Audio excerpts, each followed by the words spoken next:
So ito boss no, press back sa controller file manager, tapos HDD1, freestyle 3, default.sex yan, default.xex.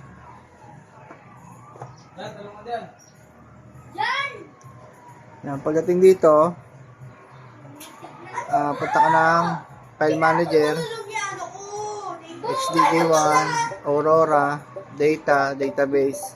Ito database.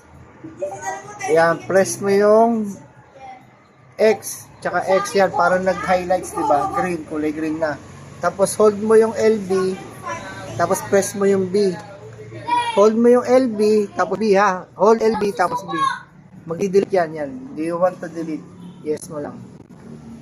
Yan. Para delete na yan, wala na dyan. Home ka na ulit. Aurora, tapos yes. So nawala na lahat yan. Wala na yung game. O, diba? Dito naman sa Aurora, start, press start, content, tapos add.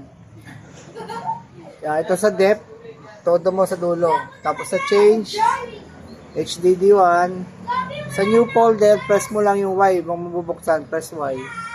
Tapos sa baba, save. Ayan, back na yan. Ayan, maglo-load na yan isa-isa. Okay, ayan na. Hintayin mo na lang matapos hanggang lumabas yung 92 something yan eh. Kasi may dagdag na 3 walang pangalan.